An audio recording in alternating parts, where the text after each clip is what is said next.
Assalamualaikum warahmatullahi wabarakatuh. Assalamualaikum warahmatullahi wabarakatuh. Innal hamdalillah nahmaduhu wa nasta'inuhu wa nastaghfiruhu wa nastahdihi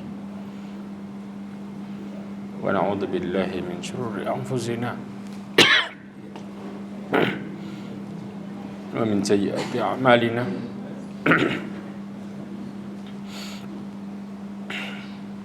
Man yahdihillahu fahuwal muhtad wa man yudlil falan tajida lahu waliyyan mursyida.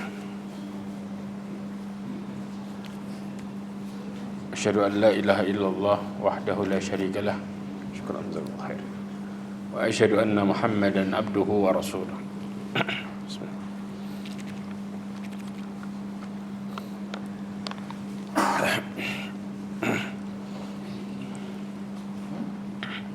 Qala Allah Ta'ala fi kitabihil karim.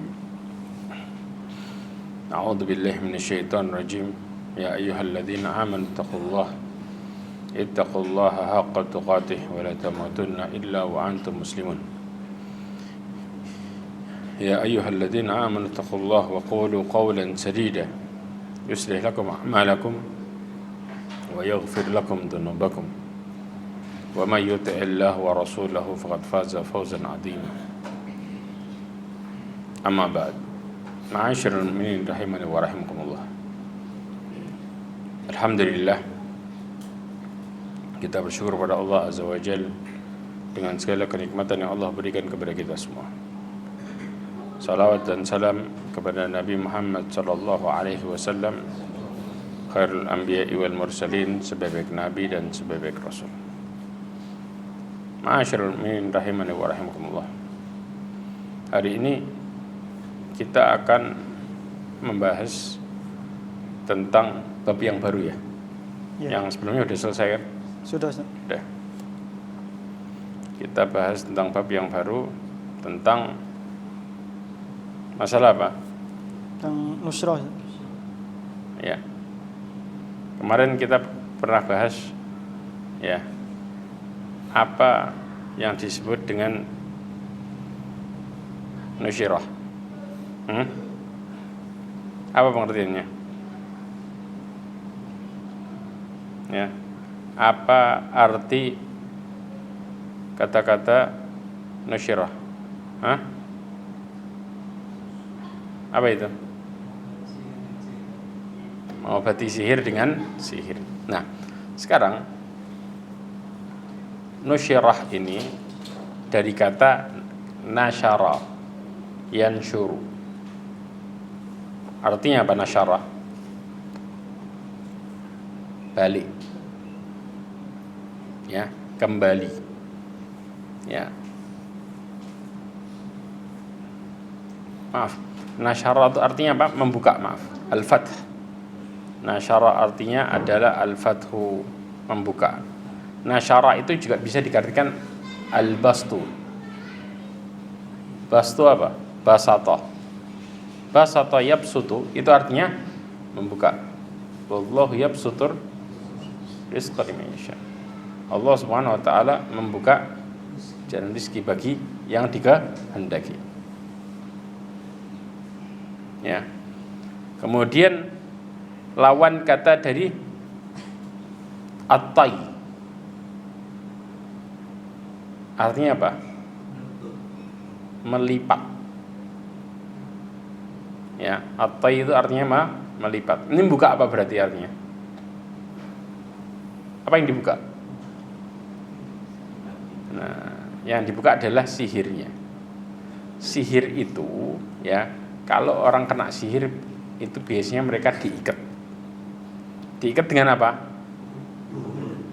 Dengan puhul. Yang dimana puhul tersebut ada perjanjian dengan siapa? Syaitan, jin. Ya.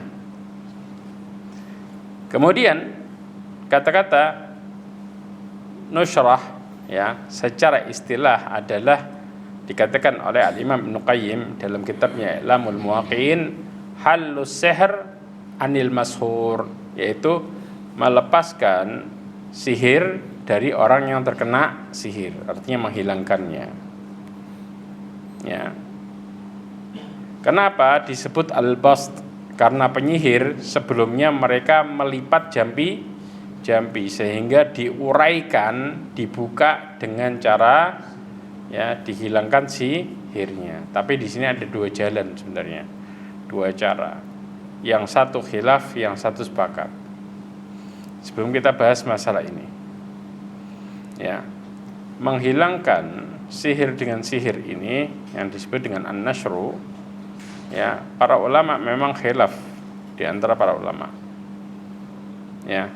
Tapi sebelumnya ya ikhwah, ada perkataannya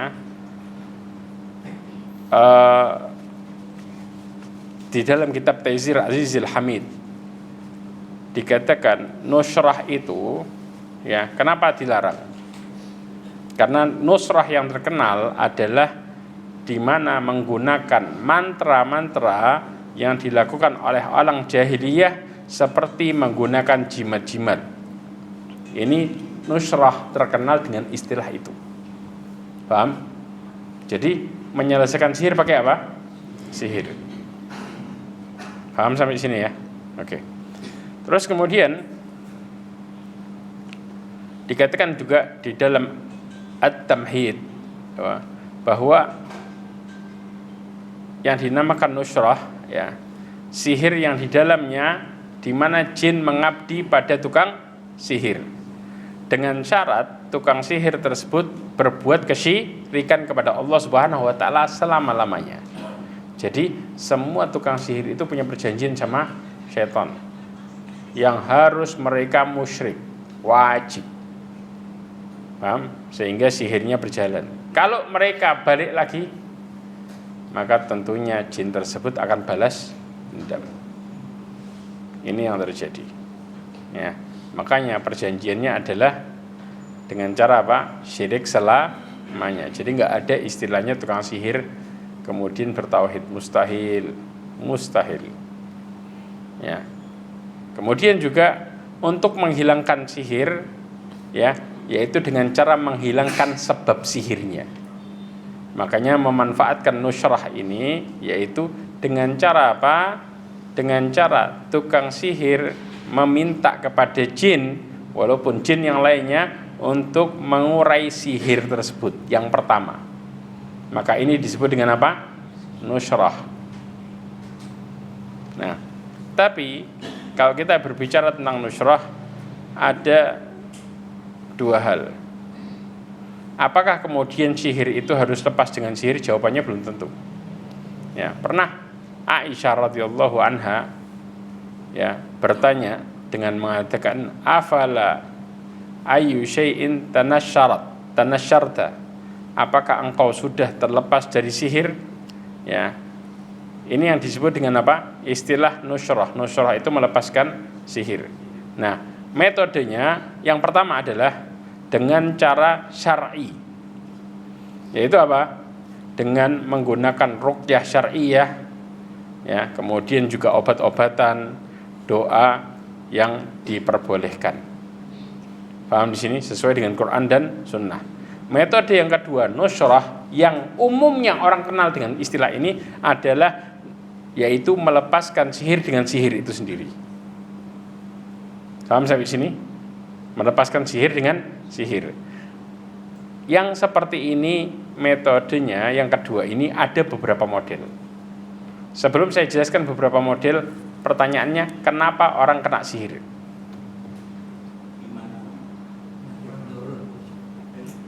Apa sebabnya? Bukan sekadar imannya lemah. Apa sebabnya?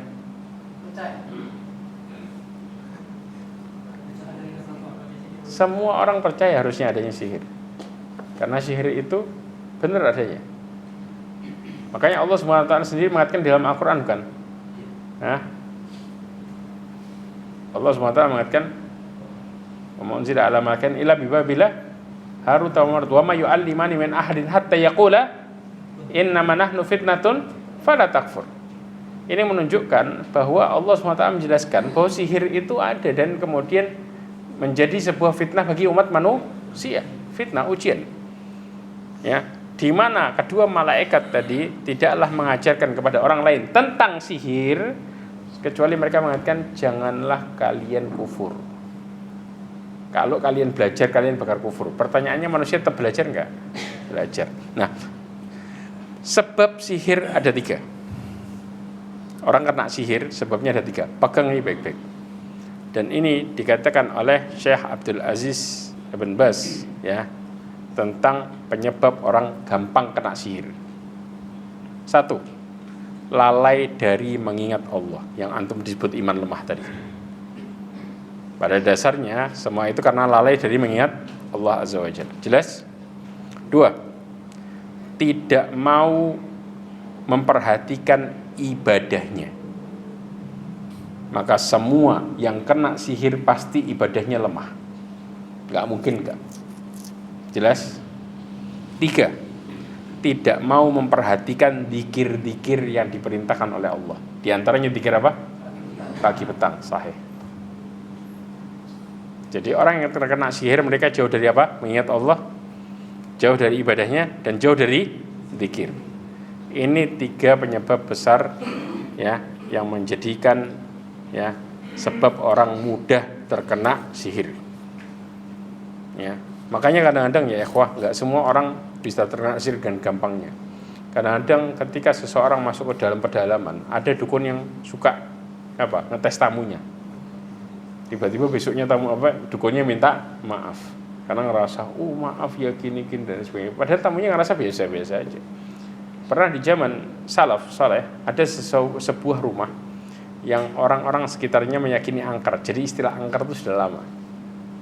Ya, meyakini angker. Kemudian karena nggak ada yang menghuni, ditinggal sama orang. Dia pun nggak ada tempat untuk tinggal. Dia masuk ke rumah itu. Tinggal di situ dengan enaknya nginep semalam.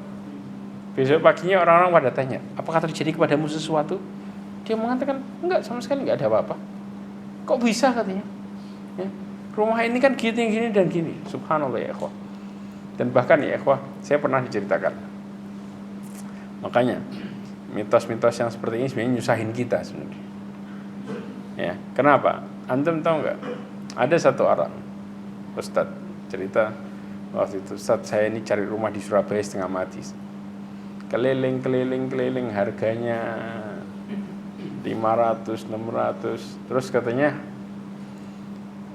ada satu orang ngomong sama saya, kalau antum bisa dapat harga 400, jangan-jangan orang itu antum doain kenceng, jangan-jangan.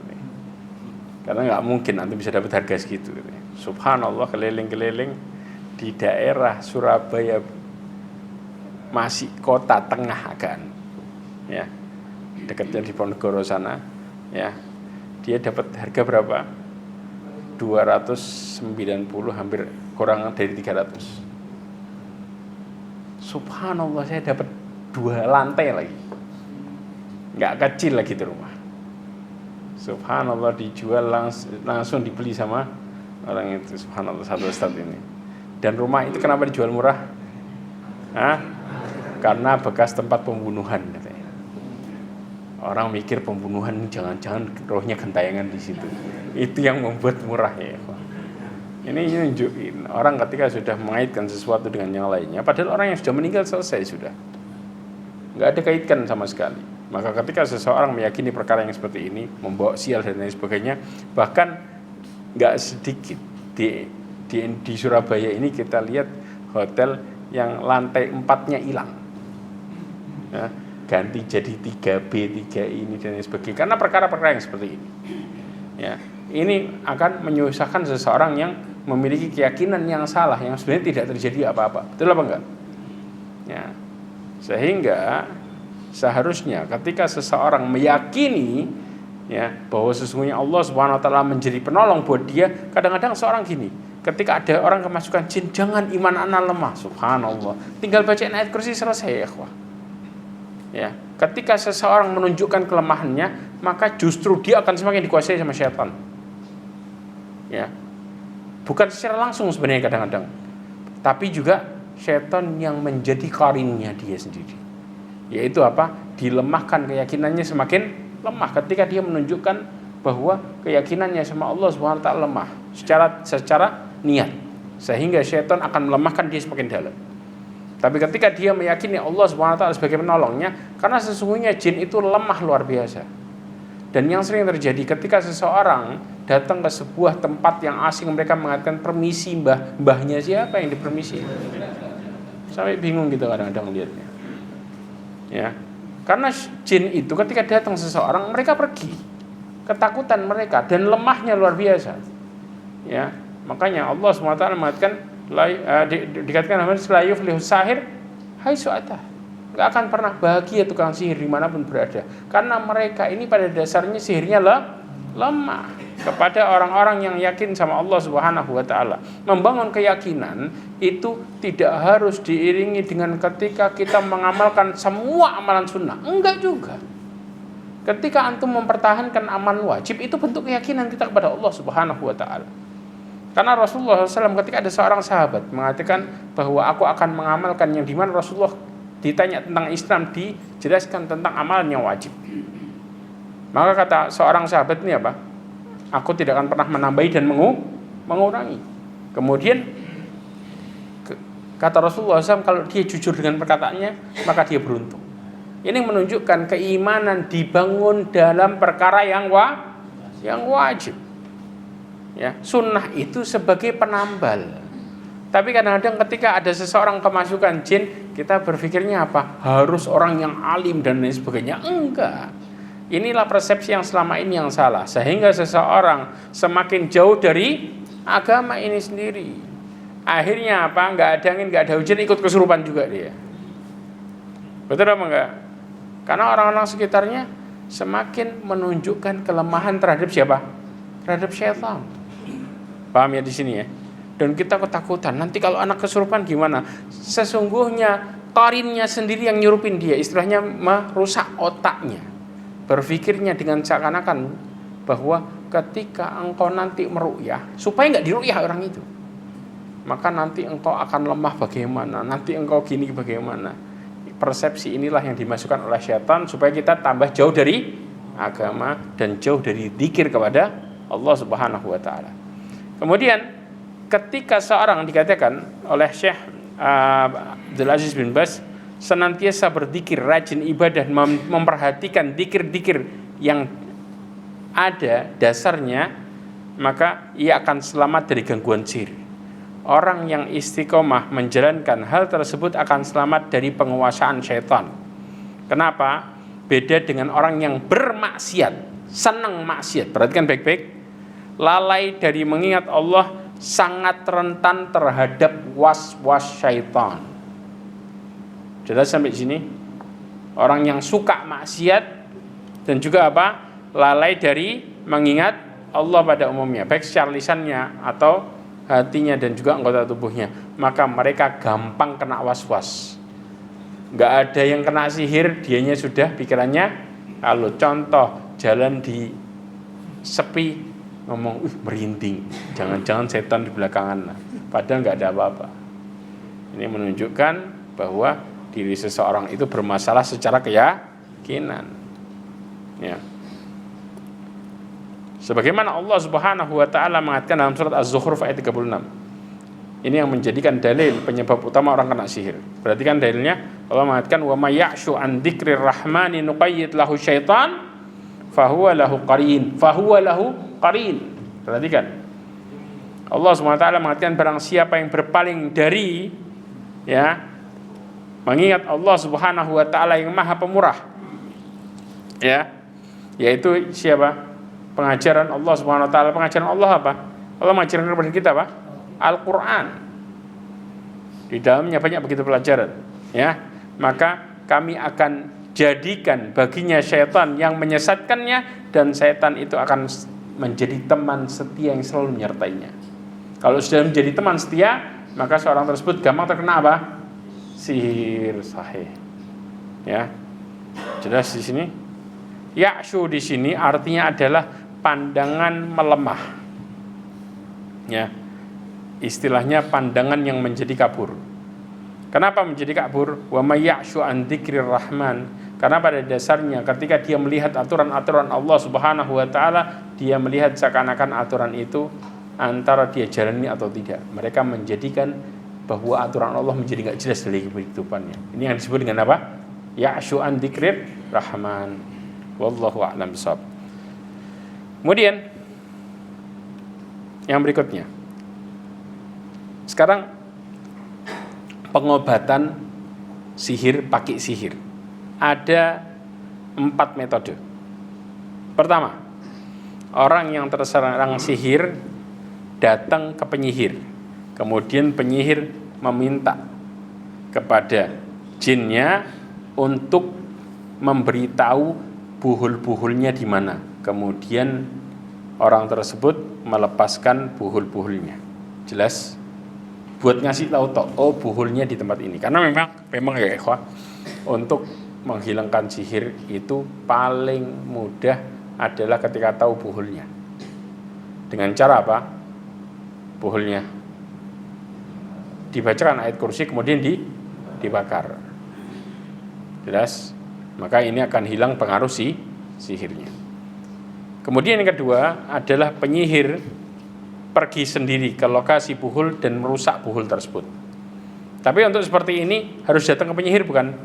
Iya. Ya. Yang ketiga, penyihir memerintahkan orang yang disihir untuk melakukan beberapa perkara. Seperti apa? Nyembelih kambing, ayam hitam semua, kakinya hitam, subhanallah. Sampai mungkin matanya hitam juga. Jadi subhanallah, syaratnya aneh-aneh. Kadang-kadang penyihir sekarang lebih canggih lagi ya ikhwah. Ya, bukan sekadar nyuruh hitam, tapi apa? Dikir di setiap pojokan rumah. Seakan-akan mereka mengatakan itu adalah stempelnya. Stempelnya siapa? Stempelnya jinnya. Jadi mengatakan, oh dikir di sudut 3 sudut rumah dengan cara melakukan ini. Artinya perintahnya aneh. Secara garis besar itu yang terjadi. Jelas? Dan mereka membungkus dengan apa? Seakan-akan dikir. Padahal di dalam Islam cara yang seperti ini tidak ada. Makanya disebut dengan ru'yah syar'iyyah, yang dimana tidak keluar dari aturan itu sendiri. Karena sesungguhnya syaitan itu membungkus kebatilan dengan kebaikan. Ya, seakan-akan menjadi sebuah hal yang baik. Padahal ketika dibuka semua isinya busuk luar biasa. Ini yang ngerinya. Yang keempat adalah dengan cara penyihir menulis jampi-jampi atau membuat jimat bagi orang yang tersihir. Ini namanya apa? Membuat apa? Masuk ke dalam perkara tamimah. Ya. Kayak anak kecil digantung sesuatu kan di sininya. Ya. Orang yang menggantungkan tamimah, Allah gantungkan nasibnya sama orang itu. Ya. Makanya di sini metode-metode yang seperti ini para ulama terjadi khilaf, bukan sepakat. Perhatikan penyebab khilafnya supaya kita paham. Yang kedua, ini terjadi khilaf, ada yang mengharamkan, ada yang menghukumi mubah. Para ulama mengharamkan diantaranya adalah siapa? Imam Ahmad ibn Hanbal. Ya, kemudian juga Syekhul Islam Ibnu Taimiyah, kemudian Al-Imam Ibnu Qayyim Al-Jauzi, ya, juga madhab-madhab Hambali seperti Syekh bin Baz, Syekh Utsaimin, Syekh Muhammad ibn Ibrahim, Syekh Jibrin dan yang lainnya. Dan juga ada madhab Maliki dan madhab Syafi'i juga mengharamkan. Yang enggak mengharamkan siapa? Ya, madhab Abu Hanifah di antaranya. Ya, dikatakan oleh madhab Maliki, la yastati'ul aqil yu'minu billah ayyakula fihi annahu laysa bikufrin wa amma ibtaluhu fa in kana bisihrin mithlihi fakadzalika wa illa fala. Dikatakan orang yang berakal dan beriman kepada Allah Subhanahu wa taala tidak akan mampu mengatakan bahwa sihir bukan termasuk kekufuran. Enggak mungkin. Pasti kufur, dan ini kekafiran yang sangat besar. Ya. Adapun menghilangkan sihir, maka kalau pakai sihir dan semisalnya, maka hukumnya juga kufur. Tapi tidak dengan sihir, ya. Kalau selain sihir maka tidak mengapa. Seperti ruqyah syariah atau obat-obatan. Ya. Kemudian Ibnu Hajar Al-Haythami Asy-Syafi'i mengatakan fan-nushrah allati hiya minas sihr muharramah. Ya, nushrah ya, yang termasuk dari sihir maka itu hukumnya haram. Wa in kanat liqasdi hillihi, walaupun dengan tujuan untuk menghilangkan sihirnya, melepaskannya. Bi khilafin nushrah allati laysat minas sihr, berbeda dengan nushrah yang bukan dari sihir, maka ini enggak ada masalah. Fa innaha mubahah, maka ini boleh. Kama bayyanaha a'immah wa dzakara laha kaifiyatah, dikatakan sebagaimana dijelaskan oleh para ulama, para imam-imam, dan menyebutkan bagaimana caranya. Yang memperbolehkan adalah mayoritas jumhur ulama Hanabilah, di antaranya Ibnu Qudamah Al-Asqalani, kemudian Al-Imam Mawardi, Ibnu Muflih, Ibnu Najjar Al-Buhuti, ya, kemudian juga sisanya yang lainnya dari madhab Hambali, ya, ini membolehkan dengan beberapa alasan, ya.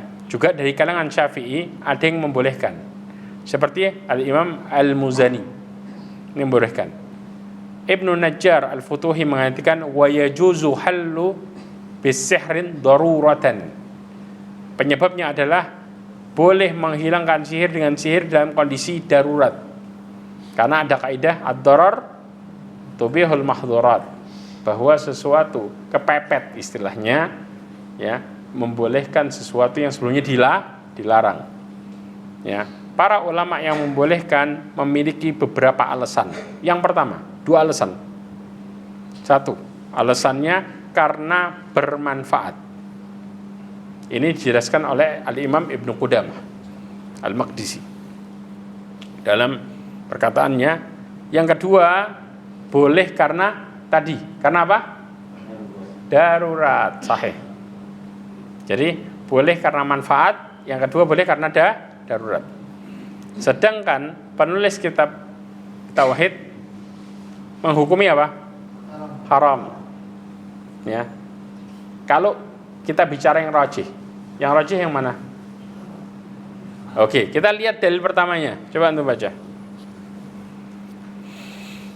Penulis rahimahullah berkata, Jabir radhiyallahu an menuturkan bahwa Rasulullah SAW ketika ditanya tentang nushrah, beliau menjawab, hal itu termasuk perbuatan syaitan. Nah,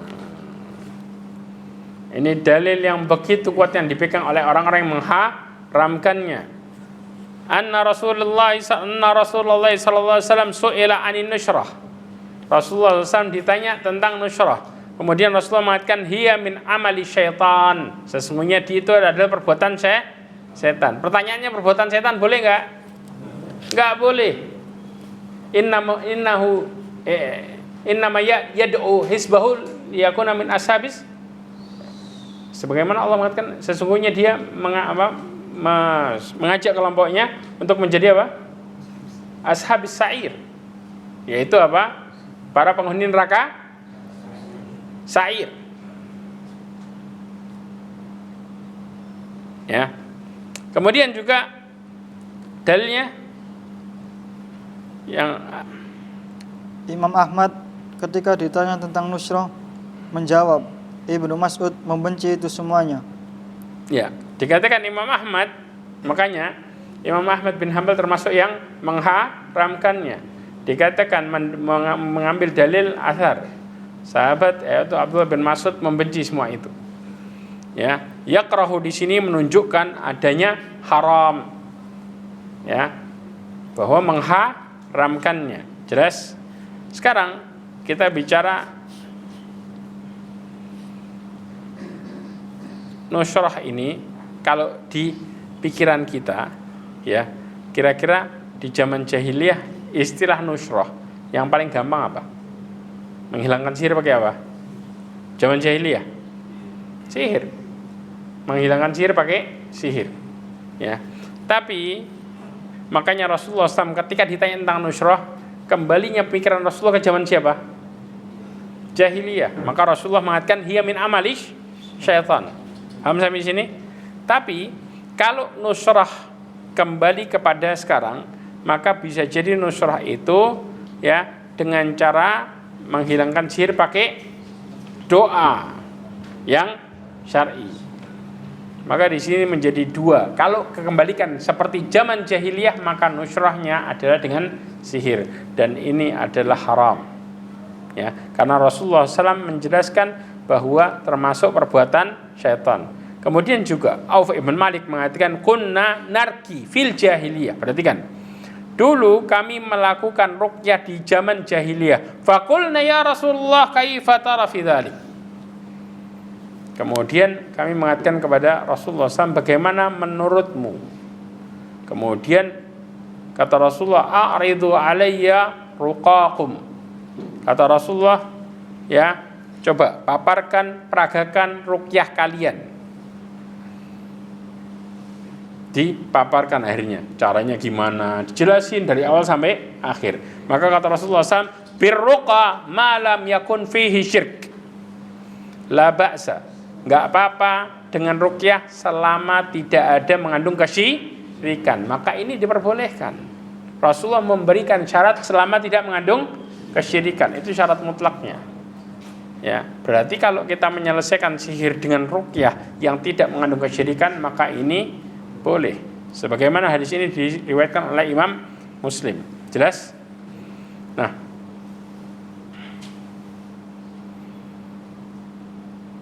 Nah, ya ikhwah, di antara doa Nabi SAW ketika meminta perlindungan ya dari sihir dan santet, ya, untuk siapa? Hasan dan Husain. Dalam hadis riwayat Imam Bukhari, kita insyaallah hafal doanya. Apa itu? A'udzu bikalimatillahi tammatin min syarri ma khalaq. Ya Allah, aku berlindung dengan kalimat-kalimat Allah yang telah sempurna dari apa? Dari godaan syaitan, ya, kemudian juga binatang yang beracun, dan dari pengaruh ain yang buruk juga. Kemudian juga wa min kulli ainin lamah. Perhatikan, a'udzu bikalimatillahi tammah min kulli syaitanin wa hammah wa min kulli ainin lamah. Ayat apa? Doa ini kita baca ketika ya meminta perlindungan untuk anak bayi, anak kecil. Jelas? Saya ulangi lagi, a'udzu bikalimatillahi tammah min kulli syaitanin wa hammah. Hammah itu apa? Binatang beracun. Wa min kulli ainin lamah. Ain itu apa? Ain itu adalah mata hasud. Biasanya muncul pujian dari orang-orang yang suka iri, dengki. Ya, maka kemudian pujian yang tidak disertai dengan memuji Allah Azza wa Jalla akan menjadikan pengaruh buruk buat orang yang kena pujian. Maka yang disebut dengan apa? Ainul hasad. Karena disertai dengan hasud. Makanya biasanya kena dari orang yang suka dengki. Makanya hati-hati, antum jauh dari orang yang suka dengki itu. Ya, pengaruhnya buruk soalnya. Ya. Kemudian juga dalil yang kedua, coba dibaca. Oh iya, satu lagi. Tukang sihir itu tobatnya diterima atau enggak?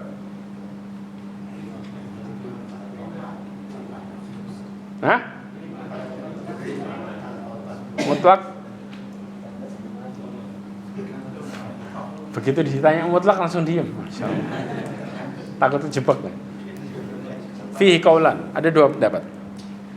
Ya, pendapat yang pertama bahwa tukang sihir itu tidak diterima tobatnya. Ini pendapatnya madhab Hambali. Dan mereka dikenai, artinya tidak diterima di dalam perkara ini, mereka tetap kena aturan dunia. Yaitu apa? Dihukum apa? Mati. Karena mereka banyak menyebarkan kejahatan. kejahatan. Dengan cara apa? Bunuh orang, nyakitin orang. Karena sihir itu efeknya mengerikan luar biasa ya. Ketika orang yang terkena sihir di satu sisi lemah dan lain sebagainya, ya sudah.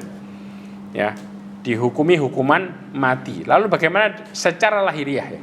Secara lahiriah. Lalu bagaimana dengan tobatnya? Nah, secara batin maka urusan dia dengan Allah Subhanahu wa taala. Yang dimaksud tidak diterima tobatnya di sini adalah tobat secara dunia.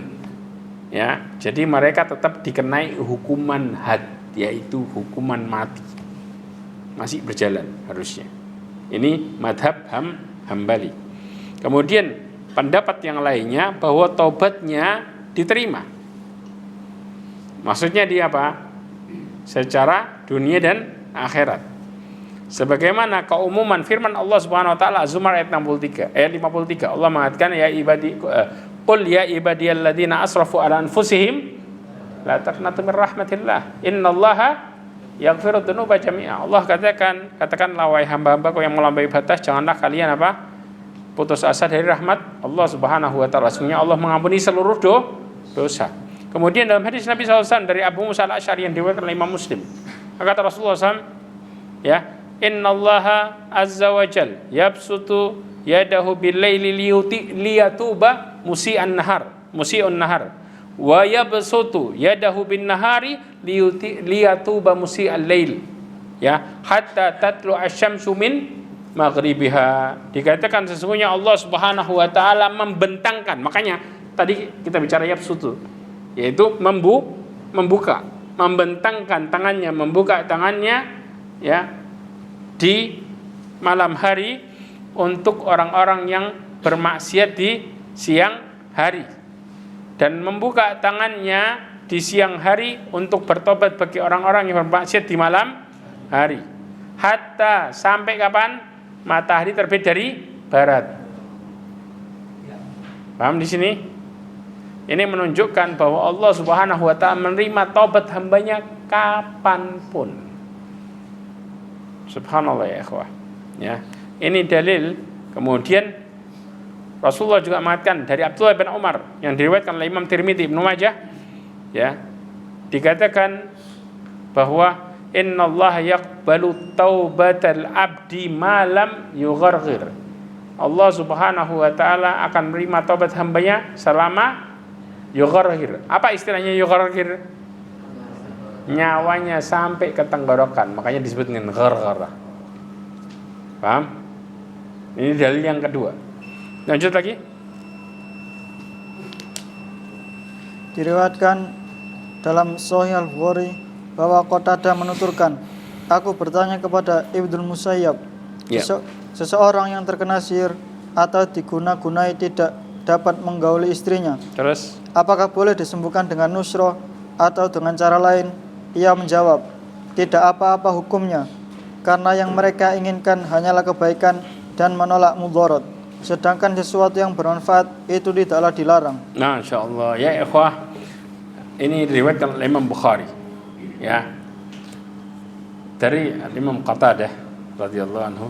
Ini merupakan dalil yang menunjukkan bolehnya nusrah. Barusan yang disebutin ini adalah marja'nya orang-orang yang membolehkan nusrah, yaitu qultu li Sa'id ibn Musayyab. Sa'id ibn Musayyab ini siapa? Seorang tabi'in. Siapa dia? Ahli fikihnya tabi'in. Makanya dia menjadi marja'. Karena tabi'in itu belajar berarti dari siapa? Sahabat secara langsung. Ya. Kemudian rajulun bihi tibbun. Ya, seseorang terkena tib. Ya. Ai yu'akhadu anin imra'atihi, kemudian ayuhilla anhu au yunashar. Dikatakan, ya, seseorang terkena sihir, ya, tidak bisa menggauli istrinya. Jadi kadang-kadang sihir ini kondisinya ada dua ya ikhwah, antara memikat atau membuat orang jadi benci.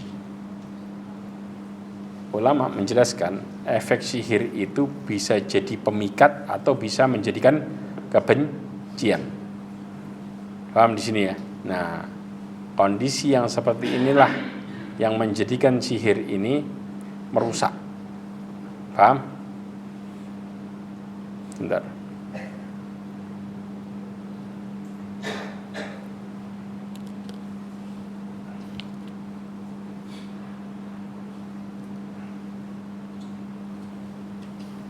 Bahkan yang banyak menjadi tukang sihir siapa? Perempuan. Apa dalilnya? Betul. Ayatnya? Apa kata Allah Subhanahu wa taala? Nafathat. Nafathat itu tukang sihir apa? Perempuan. Ya. Bahkan di dalam tafsir Jailani disebutkan Jalalain disebutkan was-sawahir tanfuthu fil uqad, ya, dan tukang sihir-sihir wanita menghembuskan, ya, sihirnya di mana? Pada buhul. Bahkan ada yang mengartikan bahwa yang menyihir Rasulullah sallallahu alaihi wasallam, siapa yang menyihir? Ada yang mengatakan bahwa yang menyihir adalah putri-putrinya Labid ibn A'sam. Tapi pendapat ini nggak pas. Sebenarnya yang menyihir adalah Labidnya langsung. Dan sebagaimana disebutkan dalam hadis riwayat Imam Bukhari dan Muslim. Kenapa? Karena Allah Subhanahu wa taala menyebutkan tukang sihir ini adalah kebanyakan wanita. Makanya disebut dengan apa? Nafathat. Nafathat itu para peniup wanita.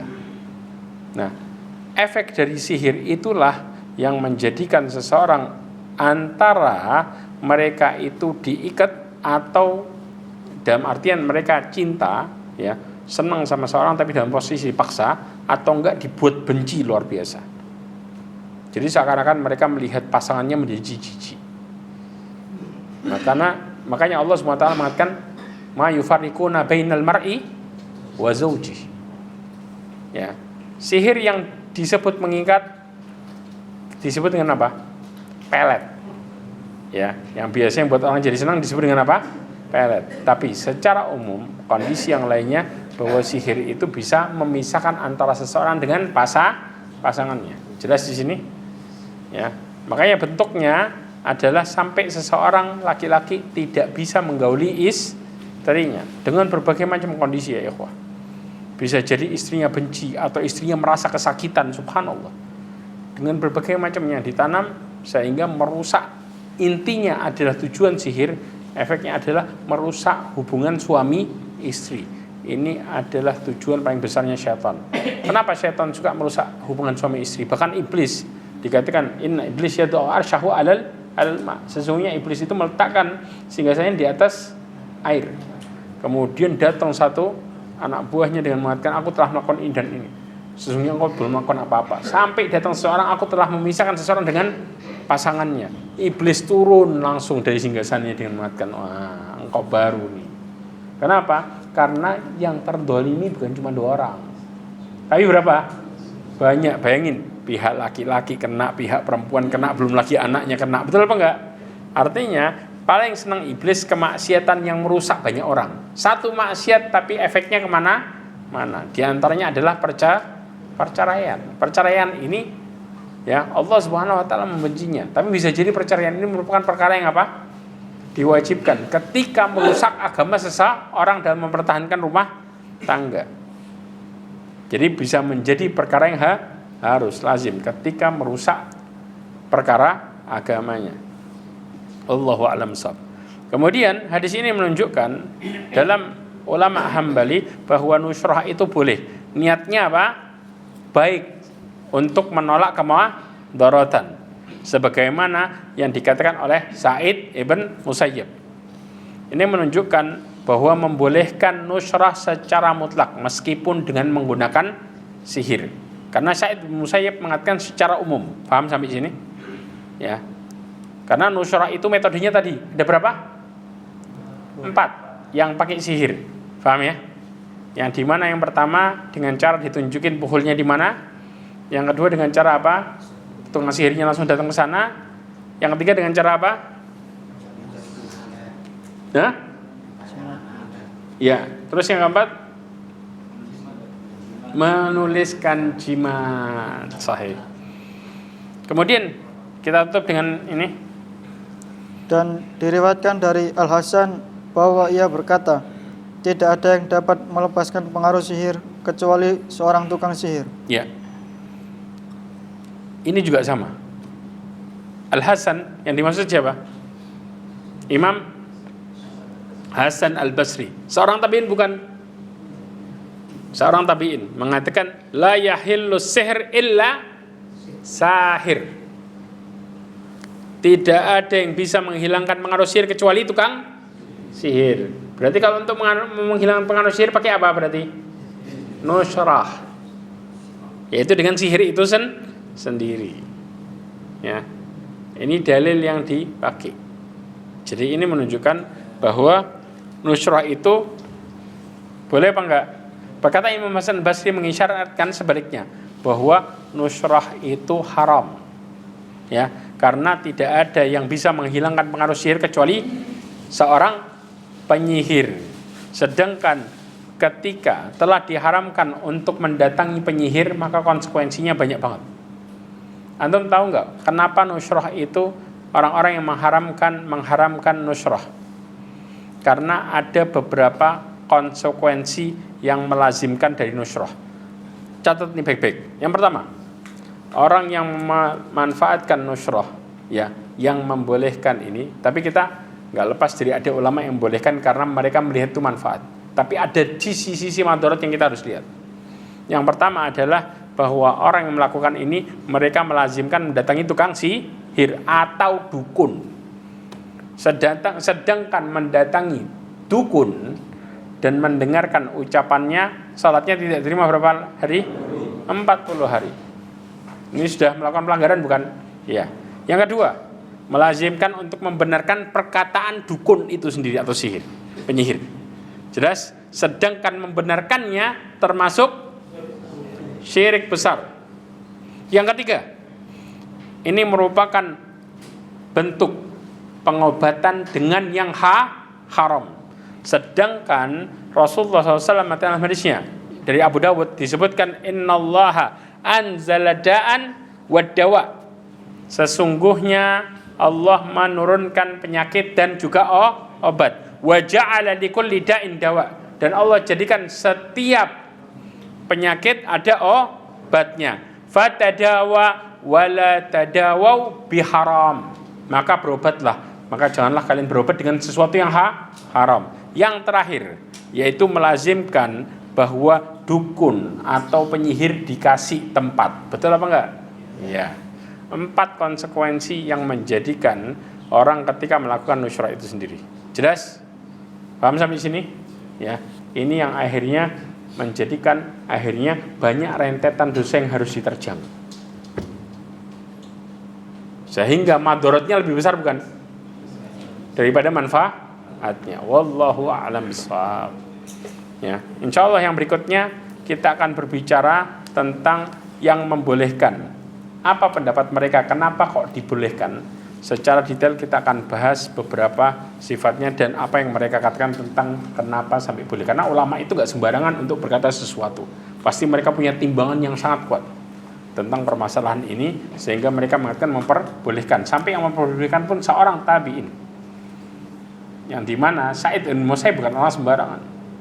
Sa'id bin Musayyib adalah seorang yang sangat faqih di zamannya, ya, yang dimana dia sezaman dengan juga Imam Hasan Al-Basri. Tapi di zaman para sahabat terjadi khilaf, wajar enggak? Ya, tapi kemudian kita juga harus paham kondisi kenapa boleh. Dari sini kita bisa menimbang mana yang lebih rajih. Jelas? Wallahu a'lam bishawab. Mudah-mudahan apa kita belajar hari ini menjadikan kita semakin bertakwa kepada Allah Subhanahu wa taala. Mudah-mudahan Allah jauhkan kita dari kesyirikan, ya, dan juga dijauhkan kesyirikan bagi keturunan kita semuanya, dan mudah-mudahan Allah jadikan diri kita dan keturunan kita sebagai orang yang bertauhid kepada Allah Subhanahu wa taala dan menjadi orang yang bertakwa, serta mudah-mudahan Allah tutup hidup kita semua dengan husnul khatimah. Amin ya rabbal alamin. Subhanakallahumma bihamdika asyhadu an la ilaha illa anta astaghfiruka wa atubu ilaik wa akhiru da'wana alhamdulillah. Assalamualaikum warahmatullahi wabarakatuh.